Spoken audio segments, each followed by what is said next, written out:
There's something that you shared. It really f***ed with my head. Like food and candles. Wait? Let's eat some candles. What? And now I can't unsee it. I don't think I've ever spoken about it publicly. A lot of people who originally heard about it laughed at us. First 2.5 years, I took zero money out. It was all money we had. It was basically, we were pretty much all in. We decided to finally take Amazon seriously. Fast forward, we got like number 8, 6, 4, 3, 2, and then we hit number 1 like a month ago. For coffee? Yeah. That's And amazing. obsess over the first 100 Yeah. true fans and get 100 people to be your advocates. What I would say are true 50 years ago and today, and I assume these will be true in 50 years if we talk about consumer products, is that That's interesting. I have never heard somebody say that. Most people have the opposite opinion. A year ago, he decided he wanted to be the #1 coffee on Amazon, and he's already outselling Starbucks, Dunkin' Donuts, and McDonald's. And he did it without raising a ton of capital and by mostly flying under the radar. Tero Isokauppila is the founder of Four Sigmatic. That's the mushroom coffee that you see all over the country. Tero and I go deep into where we are in the cycle of e-commerce, what's working now, and what he would do if he was starting a brand new business in 2024. Now let's dive into how you go from $1 million to over $50 million a year with the founder of Four Sigmatic, Tero Isokauppila. Tero, the way that I always like to start these is just to ask, how did you make your money? well, money has come in waves. It's not been a linear journey. I can relate. Yeah. I started working really young. I grew up on a farm. I started working as young as I can remember, pocket money. But at 16, I went to work during high school. I worked nights in a paper factory. Unions in Finland and Sweden, where I grew up, are really strong. So you actually get paid more than like a doctor. So I was working at high school, no expenses.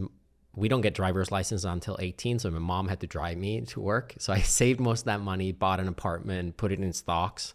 So that was the first wave.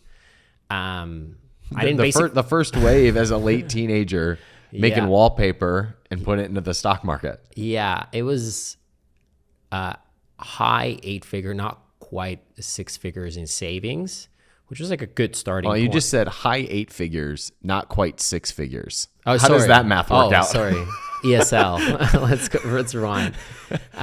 Some tens of thousands, 5 figures, not 6 figures, and that helped me give me buffer and safety. I started a few businesses, so then there was a dip. So my first ventures did not pan out; they lost money, and I started losing savings. So then, what was one of those failures? Because obviously, most people know you for your biggest success. So what was one of your favorite I was very failures? early on the Asia phenomena, and this is like 20 years ago or something. And with friends, we try to create custom suits and home decor, like bed sheets, linens and stuff from Vietnam, but we didn't speak Vietnamese. We'd never been there. We didn't know anything, and they got stuck in customs, and it was just a mess. Your first foray into e-commerce. Yes, but also, sourcing, that was like before China became huge. But anyway, that was... China used to be smaller? Yeah, well, I guess for sourcing... Right. Sourcing... Before you had all these options to just click a button. You couldn't go to Alibaba, let's put it this way. And so I lost a little bit of money, still had savings, then had to take a real job. Like I worked in management consulting and in a big tech company, luckily in Switzerland, with high salaries, low taxes. And that's when I started Four Sigmatic. And the money didn't definitely come in the beginning. First 2.5 years, I took zero money out. So this time I was living out of the savings that I made by working. For 2.5 years? Yeah. So for 2.5 years, you're living off the savings that you made working full-time. But you were still full-time in the business. Yeah, there was a transition period, but the kind of a Venn diagram overlap. But there was a good year plus that I was full-time with no other income. That's really interesting and kind of encouraging for a lot of people to hear, because from the outside, Four Sigmatic is known all over the country and all over the world. It's this big brand now. And that usually is the case from somebody raising a bunch of venture money and from going big really hard. And you were working full-time for the first year and a half that you were starting Four Sigmatic. I actually didn't know that part of the story. And then another year, you're in the business full-time, but you're not taking a salary, which means that you're paying people and they're making money, but you're not yet. Yeah, the team was really good at that point. We had kind of a revenue share model where they were entrepreneurial in many ways, which I'm grateful for. They were people I knew before, so there was a friendship and trust. But yeah, that was it. I also moved from Switzerland, which is high expenses at that point when I stopped working there, and I moved to Asia, in this case Philippines, because it was cheap and they spoke English. So Philippines was awesome. Also cutting costs, like living, with expenses were lower. So it stretched the penny quite a bit further. Tell me more about this revenue share model that you had with employees at the beginning. That is not common for a startup, especially a startup that is in e-commerce that eventually scales to what it is today. So how was that structured? Yeah, it's a great question. I don't think I've ever spoken about it publicly. So Four Sigmatic originally started with another company incorporated in Hong Kong called Luonto Life. And I had two co-founders with that business who then left like a couple years later and were not part of actual Four Sigmatic and the company it's today when we came to the US. But the team from that organization roll into Four Sigmatic. So we say we started 2012, but realistically we started like 2014, 15. And in that previous business, it had a couple different revenue streams besides trying to build a consumer brand. It was selling bulk ingredients. So we had a margin range that we knew, and it was like a quarter of the net sales went to a pool, and then the pool was distributed as long as there was a minimum amount. So if we just didn't literally, the baseline expenses were higher, then it didn't count. And there was also a ceiling. So if we suddenly sales went through the roof, you couldn't earn more than X. So there was a floor and a ceiling, but it was 25% of net sales went to a pool that got distributed equally among the employees. That's really interesting. And so you carried that over into Four Sigmatic as well. So everyone had an incentive to drive growth in the business. For sure, yeah. And so initially also all early employees put some money in, and that could have been like $5,000, but like it was like you had skin in the game. What inspired that idea? That again, that's super rare and creative, especially for a startup. So what made you want to pursue that type of a comp structure? Yeah, well, I guess the really smart answer is I didn't know any better. But it was very important early on. It was more of a lifestyle business, a la Tim Ferriss 4-Hour Work Week, where you try to build a business that meets your lifestyle more than you're trying to optimize for maximum business performance, right? So the team was really important because I knew it was a lot of work, and I could have not afford to hire your cookie cutter people at that point. And I honestly would have not known even how to do that at that point. So there were a group of friends, so there was a trust factor, but there was also somewhat of a transparent model. So it was not like there was trust even if money was not coming in, because there was transparency and revenue share. So it felt like we were all in it together more. That's really neat. You mentioned Tim Ferriss, which is interesting because I found out about Four Sigmatic on the Tim Ferriss podcast. I remember I was running on the treadmill and I heard him talk about this mushroom coffee. I was like, what in the world? And I looked it up just to see what the Amazon sales were. Because I look it over on Amazon. I'm like, I wonder when Tim talks about a product, how that affects Amazon sales. Yeah. And so I, looked it up, and I'm calculating it based on bestseller rank, and that's me researching the product, and then I bought it, and I've been a customer ever since. How much I'm projecting onto the rest of the story, but it seems like that was a big moment of awareness for the company that someone influential in the space talked about it. How much of an impact did that have into the product line gaining its collective awareness into the marketplace? Quite a bit on brand awareness, because he had a huge reach, and pretty soon after that we worked with like Joe Rogan and others, but he was like the first like major one. But I do want to warn people to think about, like, if you have Tim Ferriss or any other thing that would drive massive top of funnel awareness, is you got to have the funnel right. So at that point we already had a fair share amount of trust factors. We had tons of reviews, we had content out, and we'd work with the kind of medium-sized health influencers. So we had because a lot of people who originally heard about it laughed at us. And they was like, that's really weird. Why would Tim talk about that? I'm not getting it. Mushroom coffee. And like, But because there was so much trust factors, I think the conversions were surprisingly good. Because once you started to go down the rabbit hole, you're like, okay, this is actually probably legit. So, do you remember what the revenue was of the company before you made that investment into a large endorsement? Yeah, a few $1 million. So a low 7-figure company? Yeah, low to mid. I think at that point we'd hack on Amazon. We had some Whole Foods distribution in LA. I think we were at Sprouts. So we had like a minor, like natural channel retail business. We had not done well with Facebook ads because it was just such a weird product at that point. But on Amazon, and particularly using BuzzFeed, we'd hacked ourselves into the #1 coffee replacement, #1 instant coffee, and #1 cold brew. And it was all like very hacky. But at that point, Amazon was still, except in like K-Cups, it was a smaller channel for coffee, even health products. So it was still like within Amazon, a niche product. But I think it was probably over $1 million at that point for the coffee, but not much more than that. What was the impact of that endorsement? Did it open up doors for you that you didn't expect? Did it increase repeat buyer rate? Like, was that a significant impact in the long-term growth? Yeah, for sure. It was huge.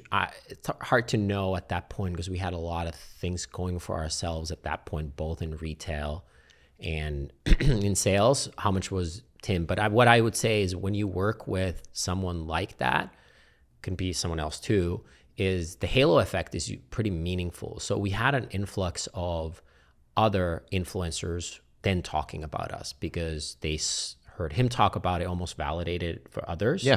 So you might even say that the medium-sized influencers drove a lot more sales than Tim or Joe, but they wouldn't be there without Tim or Joe. That makes total sense. Yeah. But when you're a low 7-figure business, shelling out the amount of capital it requires to sponsor somebody like Tim Ferriss is quite a risk. It was all money we had. It was basically, we were pretty much all in. It was pretty much all the retained earnings you had at the time? Yeah, because also at that point, and good for Tim, but he asked for, per episode was a lot. It's way more now, but like it was a lot for them. I don't know, am I allowed to say those numbers? I mean, the last I checked, it was like $100,000 an episode with a minimum of 3 or 4 episodes. It was less than that, but it was tens of thousands per episode, and we had to commit to a lot of episodes. I want to say like 12. Jeez. Because he was like, I'm not going to take one for like a 1 episode. Yeah. But he had already, what was cool about it, he was like organically into the product, and he had like talked about it, this and that. So, and I knew the audience was a match, so I didn't see it as risky, but like purely as a numbers person, like our finance person at that point said, I was like, oh, we should not do this. We should not do this. Let's just roll all of our money into Tim Ferriss and see what happens. Well, the challenge actually, in a way, he was right because we were so tight in inventory. We kept selling out every single podcast. So like from a working capital point of view, there's actually a point even, and it kind of amplifies because the higher the ROI is, then the more you're in the hole with the inventory. Right. So from a working capital point of view, even if it works, it can still get you in a big, deep doo-doo. Was this the point at which you're like, maybe I need to raise some capital, or maybe I need to find some partnerships? How do you, that is a hug of death that a lot of people don't get out of. We weathered the storm, and then the point when we did our first and only capital raise, we had passed the storm. So from a working capital point of view, but it was definitely when people started reaching out to us. We also, that summer or the following summer, I can't remember the exact timing, we did like pop-ups in like Montauk, Long Island, where all the VCs and investors go. So suddenly, because of Tim and Hamptons, we're getting all these random reach outs, which I mostly laughed at. Will you tell me a little bit about what that process was like for you, being mostly a bootstrapped entrepreneur up to this point? Yeah. And now you're talking with VCs, you're looking at capital raises. I know the first time that I had any foray into that space was when I sold a company. I had no idea what I was doing, and I wish I could go back and mentor that guy and tell younger Ryan what to look out for and what to do and how to show up. It was a completely different world. Now I'm fascinated with that world. But for you going into that, having this company that's now starting to grow and you have VCs offering you deals and structures that are probably new to you in some case, what was it like for you to navigate that and make those decisions and decide who to work with? Yeah, I had a kind of okay experience, and not probably the best possible, but definitely not the worst possible. And the reason was that when I bought the previous business from the co-founders in Hong Kong and incorporated a new company in the US, so founded Four Sigmatic, myself, there was a lot of paperwork. And it was like not legally like US company buys Hong Kong company, not like the simplest. We were at that point like $1 million. So like it's not super simple and straightforward. So I had a great lawyer, maybe better than most startup people would have had at that point. And I learned a lot of things, particularly on like what not to do. And I was super strict. So like I've still today never given anybody like preferred shares. I didn't give like board control, blocking, like things like that. So I avoided all the horror stories that you hear that then investors would do. And we had leverage because we were growing so fast and we were doing so well that I had leverage that maybe not everyone has. I'd also been laughed at so many times leading up to that event when I was trying to raise like 100,000 or 200,000. Like, just give me some money for inventory, and people just laughed at. So I avoided all the horror stories. But what I didn't have the maturity and understanding is taking that capital in a right way to make it work for me. And I think that's, more of the black belt stuff, is like leaning into that world. I never leaned into it. We've raised very little money and with very specific terms and very strict, which avoided the downside scenario. But at that point, capital was very inexpensive, and we could have grown a lot faster and done certain things, hired more senior people earlier, this and that. So I could have saved a lot of time. Someone said that like you always create some sort of a debt or some sort of a deficit somewhere. So if you don't raise money or you don't have capital to start out with, then you create tech debt or you talent debt. So somewhere there is time debt. It takes longer. Yeah. So in our case, it was more probably time and talent that took us longer, and we didn't hire people who actually knew what they were doing. We hired really passionate, amazing people who had a knack for like execution, and we were really good at that. But people who are maybe more strategic, experienced thinkers until much later. Yeah, we run a small fund at capitalism.com specifically for e-commerce brands, and there's a couple of brands that we go in and deploy just a little bit of capital and then do some inventory financing, and it saves them 2 years of rolling that money back into more inventory and more inventory. And it drives, we ran the numbers once and we're like, okay, if you're paying 10% interest on an inventory loan, but it drives down your cost of goods by 15% because you're able to make bigger inventory orders, you're saving money, you're not spending money. And these are things I wish people had told me early on. And it's a good way to put it, that you have some sort of debt regardless of what you're doing. It's either going to be financial or it's going to be made up in some other way. Now you have this, I don't know what your involvement is at Four Sigmatic anymore. I'd love for you to tell me, but I know that right now you're starting your next venture, and it's really exciting when you talk about this new venture. So tell me about your role at Four Sigmatic now, and tell me what you can about the new venture. Yeah, I'm founder and CEO of Four Sigmatic. That's the bulk of my focus, if not almost all of my focus. But at the same time, a couple of years ago with a friend of mine, Mickey, who's been part Mickey Agrawal. Yeah, we're part of your community as well. She wanted to found a, for lack of a better word, like a sustainable diaper company. She'd struggle with her own child Hero, with just like how horrible diapers are for the environment, but also for the parent and mom. And she had read this book about using mushrooms to create basically an eco diaper.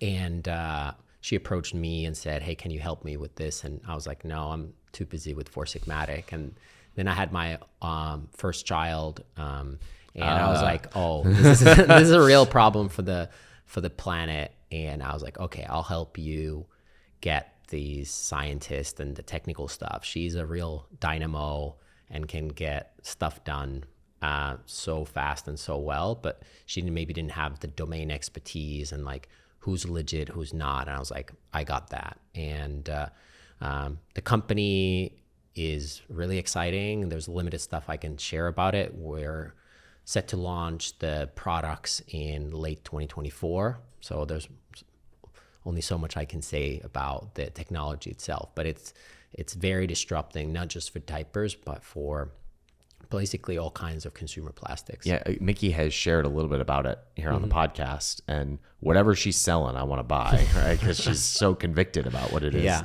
that y'all are doing. There's something that you shared at Capcom last year on the stage when you were talking about how you think about new ventures and new products, and you called it your blue ocean strategy, which is a term that a lot of people are familiar with, but you talked about it in a way that I had never heard before.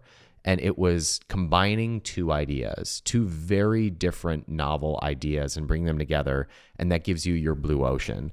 And it really fucked with my head because now every time I think of a product, I think about some random thing that I could combine it with, like food and candles. Let's eat some candles. And now I can't unsee it every time I think about a new idea or a new product. So would you walk us through how you think about creating uniqueness in product lines? Hey everyone, Ryan here. I make a point on this podcast to bring the people who are in the trenches, not the celebrities, not the people that you can find on every other YouTube channel, but the people who are building great companies, the people who are doing amazing things in business. I believe that those are the people that can truly invest in your business, because you'll learn something from them that you won't hear on every other YouTube channel and every other podcast. The reason why I'm able to bring these people onto the show who then share their years of wisdom and invest into you and your business is because we have a decent sized audience. So if you haven't done it yet, please take 2.5 seconds to hit the subscribe button.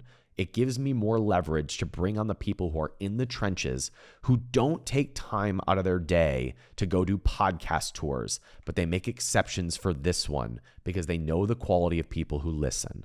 So please take 2 seconds, hit the subscribe button, and now back to the episode. Sure. Well, first and foremost, the blue ocean strategy is a famous concept created by two professors at INSEAD, just south of Paris, in a fancy MBA school. And it talks about like how instead of fighting in the red ocean with a lot of competition, you want to be in the blue ocean where there is no competition. And they set out a few different strategies on how you accomplish it. And a lot of people are focused on that book in very complex charts. So those two professors show how you can do these blue ocean canvas mappings. But when I read it, I'm not that smart. Like, I have an MBA, but it doesn't mean I had it late and I didn't really pay attention. So I had to figure out, like, the concept that they proposed made a lot of sense to me, but the mapping less so. So in the book, they say that in order to find the blue ocean, you need to think about something you consciously are better than others, consciously worse than others, which I love, because a lot of people, entrepreneurs, don't want to consciously be worse at something. And then you create something new that doesn't exist in the category, and you cut something out that someone else does. And they give a bunch of examples from like Cirque du Soleil, where they have a circus but no elephants, because elephants are expensive and smelly. But then they add a new element, which is the theater. So they combine theater and circus, and there's a story arc. That's just one example. And that really made me think that, like, what it really is you're combining two known entities together in a new kind of value problem. That's how I look at the blue ocean strategy. So in the case of Four Sigmatic, it's coffee plus mushrooms, and the mushrooms support with the health benefits of the coffee, making the coffee healthier and better. But the coffee helps to mask the bitter flavors of the mushrooms that otherwise people don't enjoy. And now I think I have like 100 of these examples of things that you do that.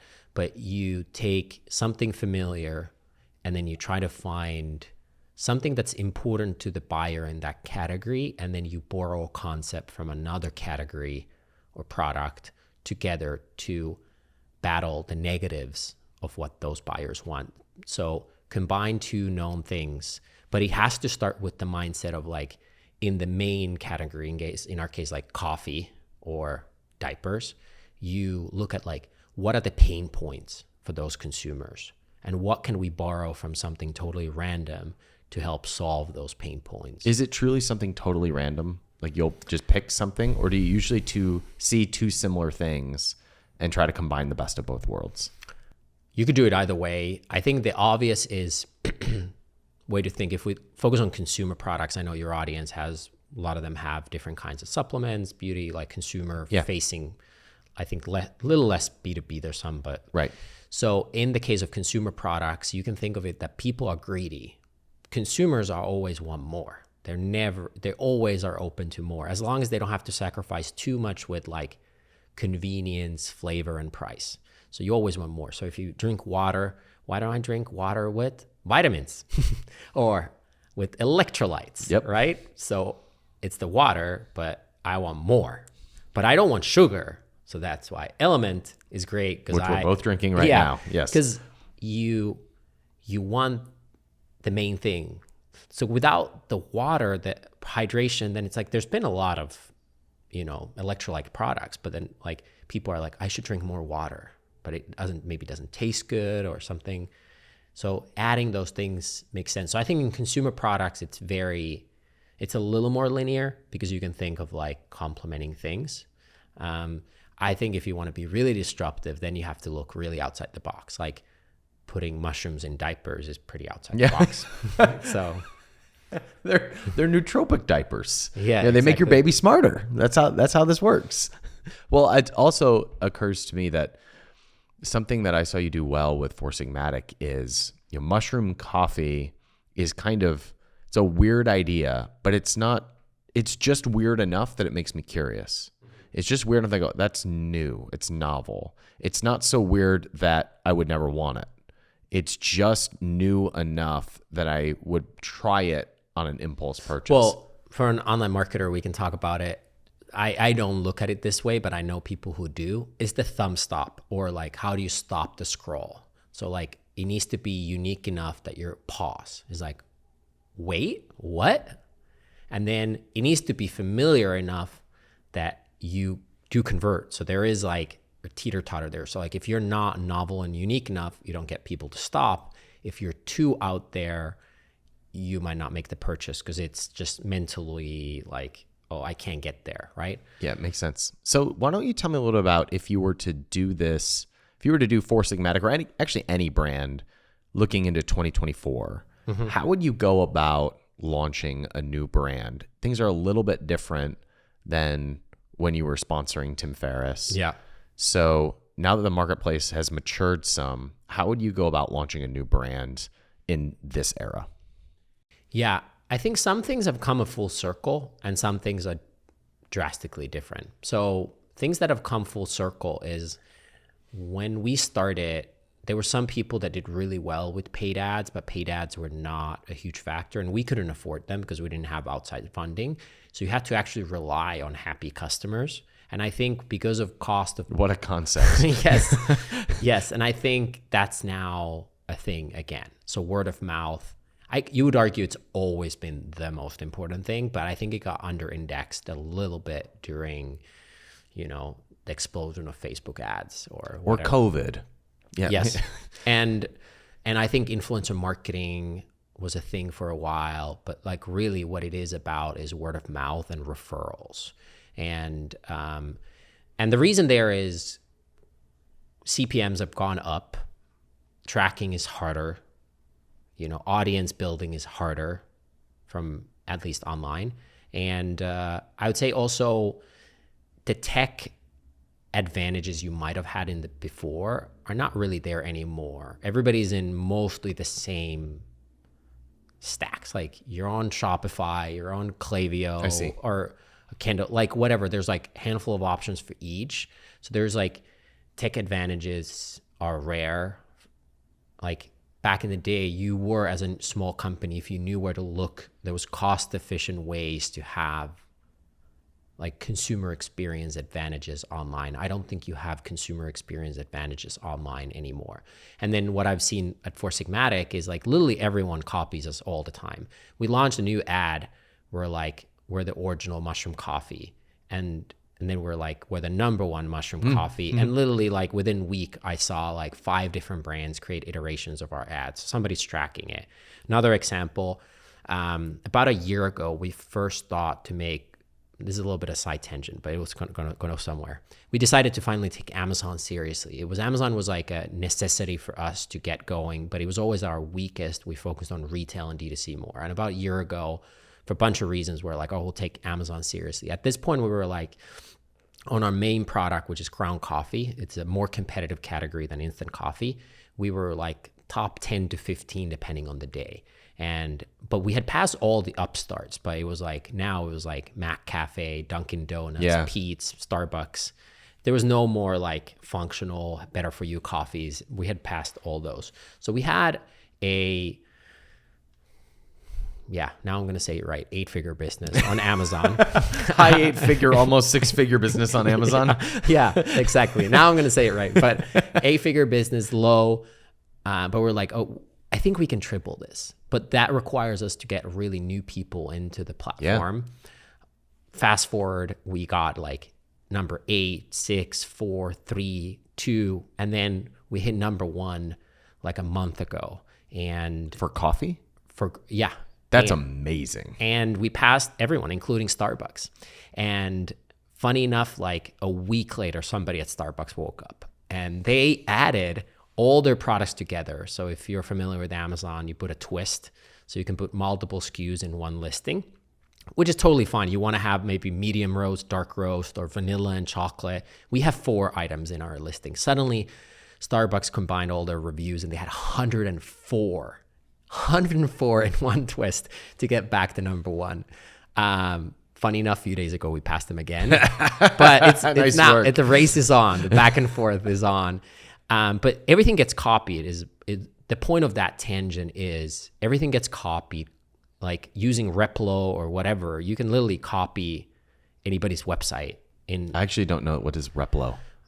Funny enough, we stole our own website with Replo, so that's another funny story. Replo is basically a really convenient way to build websites. It's very good for landing pages, like that's where it shines. But you can copy and go take Liquid IV's code basically, and you can copy Liquid IV's Shopify with like $500 a month.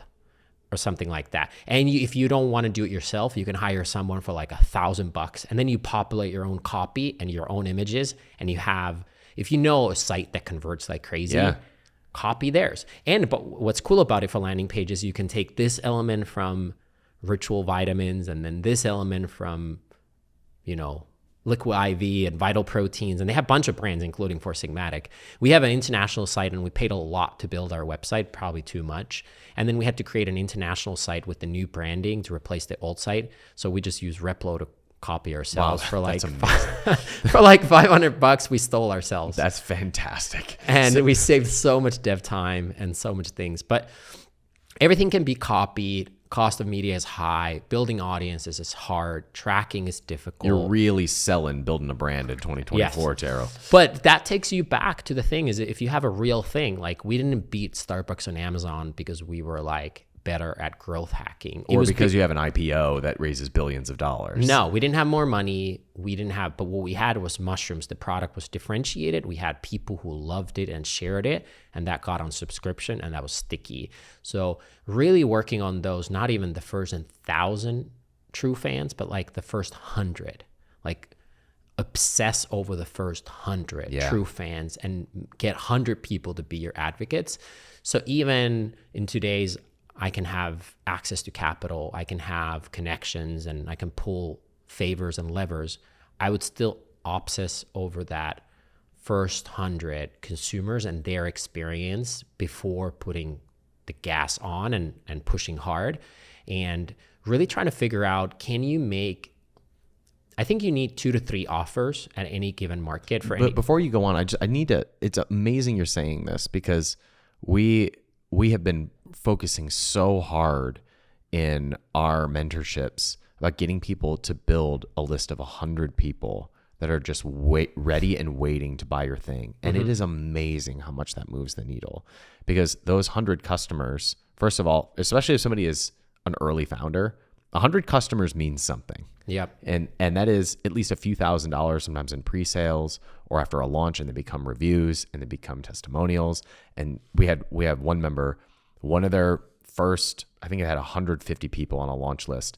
And one of those people gave them just a quote, and that quote became an ad, and that ad converted, and those conversions brought more people like them. And it was just enough to move the needle and get to a 6-figure a month run rate, starting with 100 people. And I think people skip over that part and go right to scaling when they haven't built that raving fan base first. So it's amazing you say that. Yeah, and 3 ways how I would think about it is, can you do a challenge?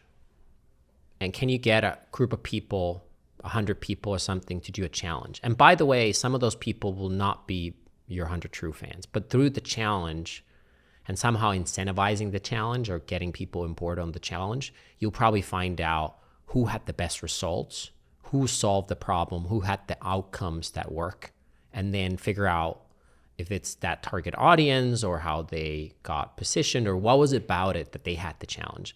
The other ones are communities, build a community first, private face groups, forums, this and that, ideally in person. So can you start having meetups and build a brand around a meetup in person? And the other thing I would do for the scale up phase is I would build direct to consumer or in person until you figure out the product market fit, target audience, messaging, the click, the first 100 super fans. But I would build it with retail in mind. At Four Sigmatic, we had small packaging, lightweight, perfect for the e-commerce, horrible for retail. Retail, you want big real estate. So when designing a product now, I think the days of getting to massive D2C businesses it's a lot harder, but it's easier to start on D2C than ever before. So D2C is great for figuring out product market fit, audience fit, messaging fit. And then once you have it, because retail is slow to pivot, but I think today's world, most good brands, particularly on the consumer side, sell in retail. So I would try to get to retail super early, because retail, even though the margins are lower, it's probably a more sustainable, profitable business. That's interesting. I have never heard somebody say that. Most people have the opposite opinion. I do think it is probably harder to build a $100 million e-commerce company now, but I think it's easier to get a $1 million company started. Completely agree. I would even say 3 to 5 million is easier than ever, and 50 is harder than ever. Yeah. Because before, like when we started, if you got to 10 to 15 million, it was almost impossible to mess up because so few brands got there, and you had figured out something. Versus in today, I think you can get to 10 to 20 million and still mess up. So I think going to retail, the quality of revenue, the profitability, the brand awareness, the moat, there's a bunch of reasons, figuring out just 1, 2, 3 retailers. But go there when you know you have the audience, the messaging, the packaging, the product set up, because it's expensive and hard, almost impossible to test in retail. So do demos, go to farmers markets, if you have software, get beta users for free, whatever to do. So use the kind of direct to consumer play. And then with Amazon, kind of depending on the category, ride the wave. So set it up early, but I wouldn't scale early until you have enough ratings and reviews. Mm-hmm. So the quality of the listing is so important. Initially, you just keep that as like, maybe get your couple best products there, get the listing going, and then on year 2, 3, it's ready to scale. I think it's harder and harder to get started on Amazon cold in a sustainable way. Cold if you're starting with no audience, if you don't have those raving fans. But we found that if you build even a tiny group of raving fans, and then you send them to Amazon, Amazon can grow really quickly. So the cool thing about Amazon for a new brand today more than ever before is just the conversion, the trust factor. If you have a D2C site, although people are used to e-commerce, a good site converts 2, 3, 4%. I don't know. Does anybody get more than 4? Maybe some do, 5. But it's hard to get conversion rate. On Amazon, it could be 20 to 30. That's right. And so the returns, the prime shipping, all that stuff, it does help in the beginning to drive traffic directly to Amazon. For that specific reason, you get more trial. And I think trial is easier on Amazon early. But where I think we're combining the two strategies like a blue ocean strategy for a brand new capitalism.com strategy. What you are saying is that if you were starting a brand over today, doing almost going slower until you find where you are truly unique and different and better than everybody else is what you need to identify. It's finding where you really stand out in the marketplace. Where a lot of people mess up on Amazon is they're able to build communities or small audiences, and so they can get the initial lift on Amazon, but they don't have the product quality or the differentiating factor that allows them to break out into being a brand. So if we were to combine these two strategies of building the raving fan base and then combining it with Amazon and having the uniqueness in the marketplace, that is where I think you can still break out and where there's still a ton of opportunities. Yeah, and I'm curious to get what has been your community's blue ocean strategies, but what I would say are true for pretty much 50 years ago and today, and I assume these will be true in 50 years if we talk about consumer products, is that the word of mouth is where you need to get to sooner or later. In order to get there, I think you need to have a brand. I think if you don't have a strong brand, and brand doesn't always mean fancy design and fancy things, but you need to have a voice, a recognizable You ethos. stand for you something. stand for something, whatever that is. Or someone. And that doesn't need to be fancy. Like I think Craigslist is one of the strongest brands there is, right? It's you go there and you know what it is. It's you stand out. They haven't tried to make it look fancy. That's right. So if you don't have a brand, a recognizable voice, it is a little bit of a race to the bottom. And then the hero product, you can have a big catalog, the long tail, this and that, but like, what is the product? And that's, I think, where the blue ocean is so valuable. If you can figure out a hero product, and the search for the hero product can take a while, but the end goal is, I think, to make something meaningful, you need to have a hero product. You brought up how our community has used the blue ocean strategy. And there's two examples that come to mind. Both of them saw your talk at CapCon, and one of them was named Damien. I think he had a private conversation with you at some point. He was selling low sugar cookies. You remember this? I remember the chat. I tried it. Yeah, and he was doing okay. He was actually selling a good amount of units, but the margins were just horrible, and so they really struggled. And so I don't remember what the second thing that they were comparing it to, but they ended up pivoting over to a cookie skillet. So you buy the skillet, and it's a high protein cookie skillet that you bake, and then you pull out of the oven, and it's a high protein, low sugar, like dessert that's scooping out of the skillet. And they're pre-launching it right now, and it's going incredibly well. There's another brand, Ryan and Tristina. I don't know if they took this inspiration from you, but they're following a similar strategy where they had this margarita mix company that was doing okay, but their differentiating factor was that it was low sugar or sugar-free. And they really liked those sweetened pumps that people put into coffee, and I can't remember the name of it. Like you see them everywhere. And they had like an artificially sweetened version, but they didn't have a natural one. So they took the same idea of what they were doing in the margarita mix business, and they moved over to doing syrups that people were putting in coffee, and it's taken off. And so they launched that in, I think, November of 2022, and they're already at about 2 million in sales, and they were just bootstrapping the whole thing, and it's taking off by combining these multiple ideas. Yeah, and the classic way to do the blue oceans can be sometimes packaging. Like, interesting. It is actually weird, but you could take a new pack. I mean, to me, it's a little gimmicky, but you can absolutely do that with different kinds of attributes. So the delivery system, the consumer experience is a way to do it. So, yeah. You mentioned how important it is to stand for something, but what about standing against something? So your partner on the diaper company, Mickey, she is a PR master. Anything that she sells, I want to buy. Like I could just listen to her talk all day long. And she is really good at creating an enemy or a cause to rally people. Do you use that in the way that you think about getting the grassroots to promote your brands? not initially consciously. Now I think of it more, but I think it's always been similar probably to Mickey, is that she's a passionate person that believes in very strongly in things that are good and that are not good. She actually started a gluten-free pizza chain originally in New York City. And just like standing against gluten or, you know, whatever it may be, like shame of periods, like women shouldn't be ashamed of the periods. It's a natural thing. Led her to do a periodic underwear. And similarly, I've had these like enemies that have been in my head, but I think it really helps to define. One way to think about it is both with strategy and what we talked about, the Blue Ocean strategy, is like a lot of founders always want to say yes. They always want to say yes to this, yes to this. Like, should I add this functionality to my product? Yes. Should I add this functionality? Yes.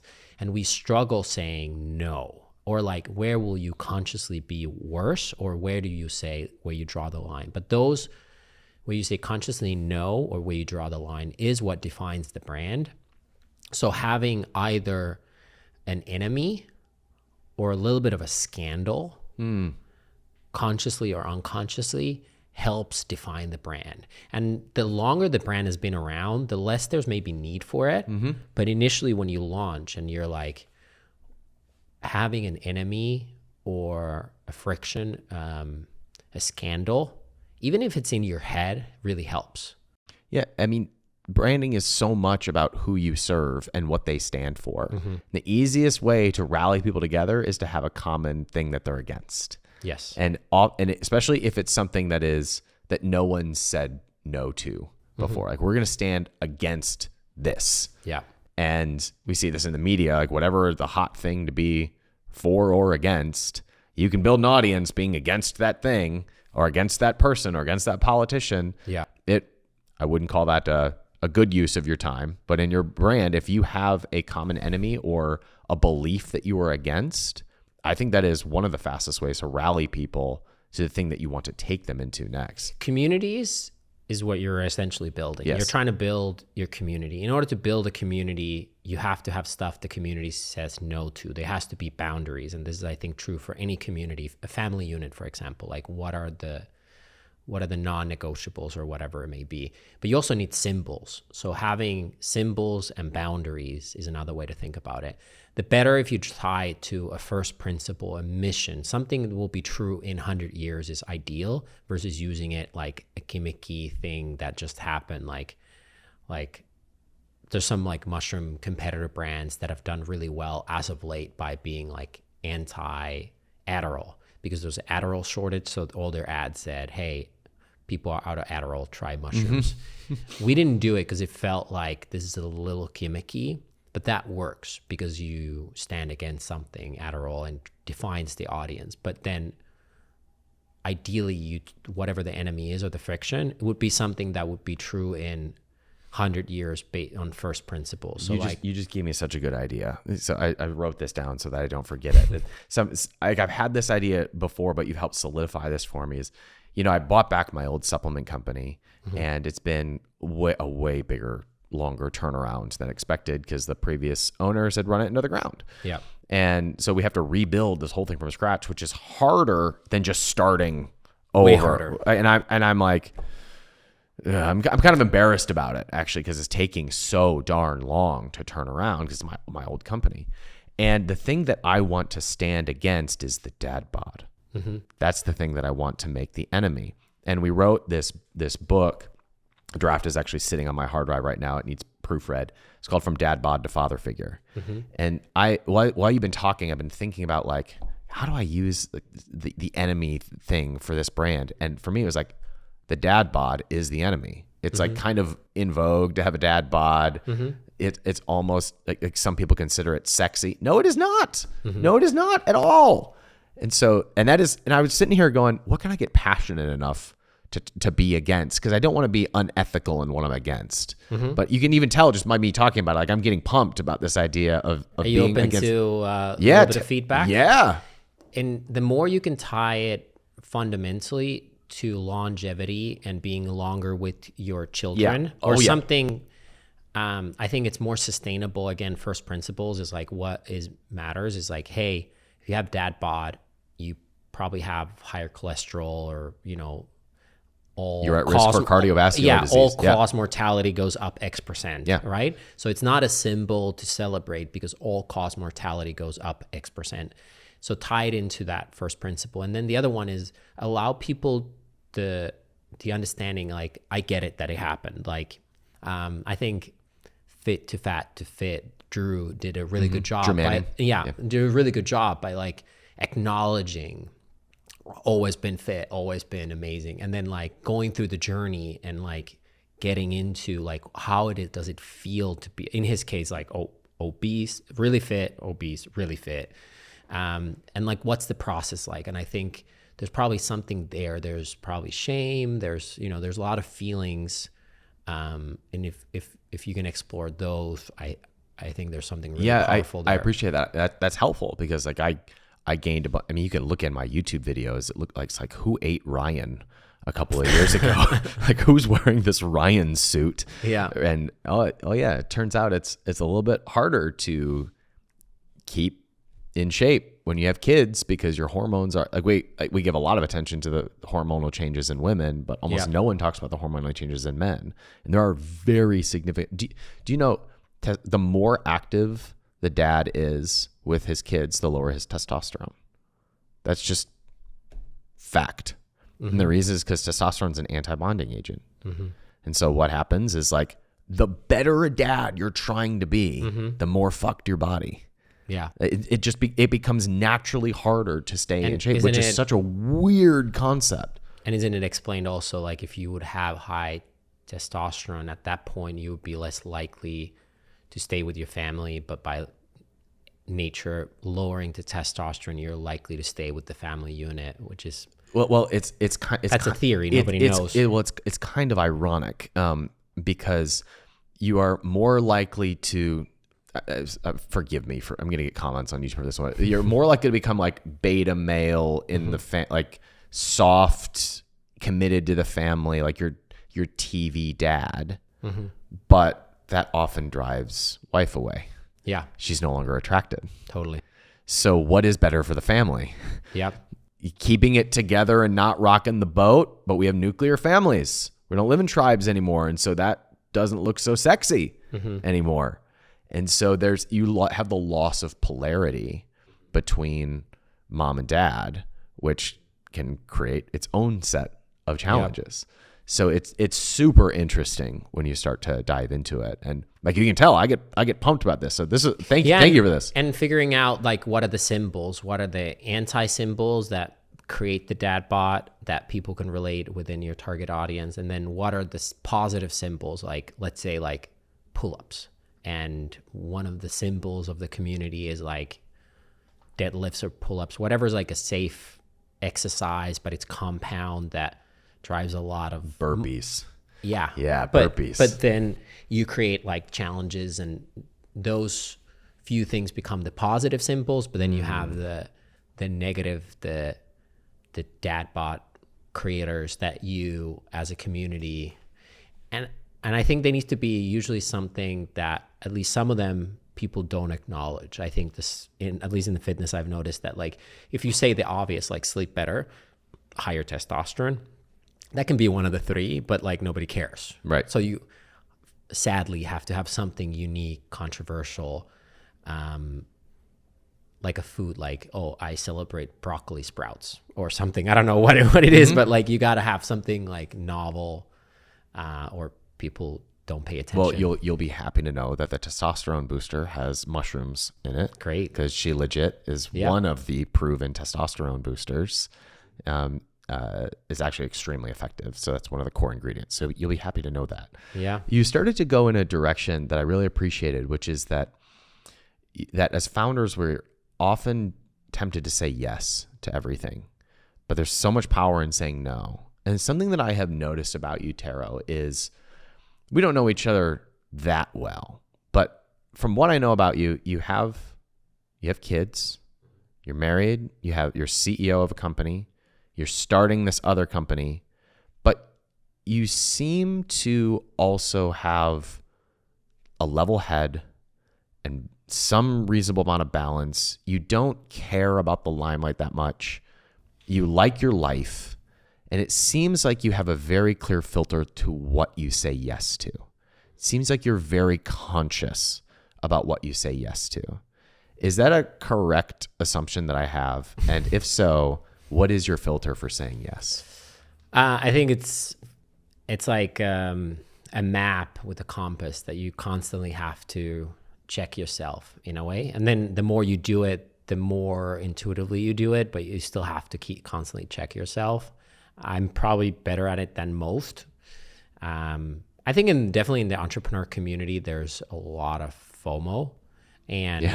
But if you intellectually isolate any of these people that do a million things, they will probably acknowledge that if you say yes to everything, then you eventually have to say no to something that mattered. Yeah. Or successful entrepreneurs later in their career, you ask them like, how was it? It says like, well, I did too much of this and not enough of that. I regret this thing. And then the other thing that I see a lot happening is people who are ultra successful, they tended to focus, they said no a lot. They were really laser focused on building one company or two companies or whatever, instead of like starting 7.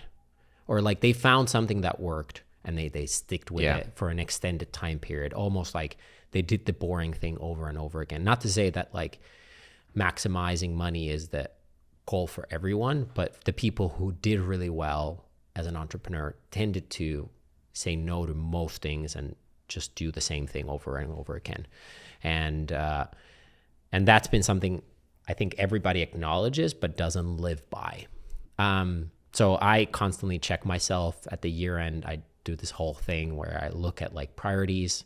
I used to set goals. I found that I most often meet the goals, but then sometimes you get the goal and you're not happy. Yeah. So I try to more focus on like, how do I feel at the end? And that's a big or thematic kind of way to look at goal setting.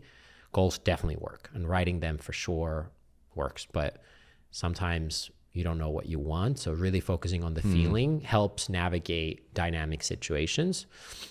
The other thing that I try to ask myself all the time, I learned from my friend Jesse, was like, you can only do one of 3 things at a time. You can either recover, be creative, or be productive. If you try to do 2 of those things at the same time, you're suboptimal.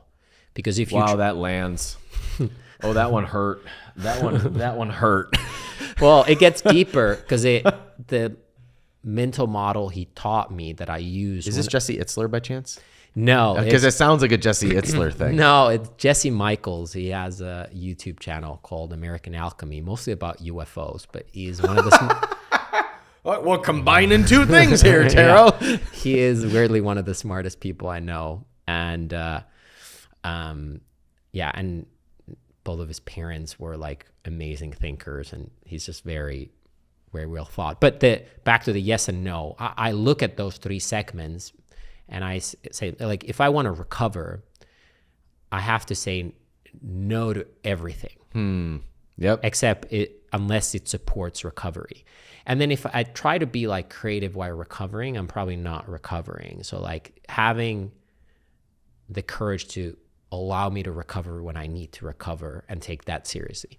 When you are creative, you say yes to everything. And even if it feels weird, like somebody's like, hey, do you want to go make origamis? It's like, no, actually I should say yes. So when I'm in recovery mode, I say literally no to everything that I can. I just say no, and just to do the absolute minimum. In creativity phase, I try to say yes to all these weird stimuli, because like you never know what kind of random blue ocean strategies comes out of them.